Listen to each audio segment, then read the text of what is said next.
গুৰুতৰ কিমান গুৰুতৰ আছিল কিমান গুৰুতৰ আছিল ঈশ্বৰে এতিয়া এই হাত দুখনতকৈ গুৰুতৰ আছিল নে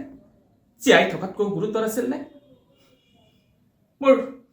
বেমাৰী মানুহজনীয়ে বিচনাত ছটফটাই থকাৰ পিছত চিকিৎসা কৰাতকৈ গুৰুতৰ আছিল নে গুৰুতৰ আছিল আপুনি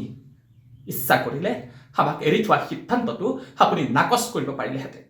কিন্তু তাকে নকৰি গোটেই গাঁওখনৰ মানুহক আপুনি উচতাই দিছে আচলতে আপোনালোকে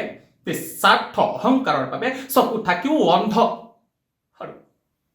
আৰু আমিবোৰে হৰহজ্জাত পৰি ছটফটাই আছো না মৰিছো না মৰিব পাৰিছো নিজৰ মতে একোৱেই কৰিব নোৱাৰো চোৰৰ দৰে সোমাব লাগে চোৰৰ দৰে ওলাব লাগে প্ৰজন্মৰ নতুন নিবেদন নতুন নাটক বাঘ আৰু বাঘ নাটকখন ৰচনা কৰিছে দীপ চালৈ আৰু পৰিচালনা কৰিছে কিশোৰ চক্ৰৱৰ্তী ঘৰত আনন্দ আৰু সম্পৰ্কৰ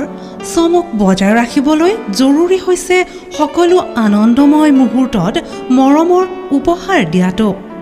সেইবাবে মধুশ্ৰী জুৱেলাৰ্ছে আনিছে সকলো ৰঙীন ক্ষণৰ বাবে বিশেষ গহনা হীৰাৰে হওক সোণৰে হওক বা ৰূপৰে হওক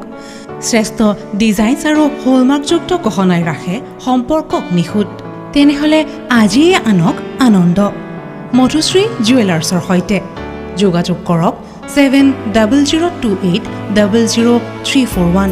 নাইবা ভিজিট কৰক LNB ৰোড নলবাৰী অসম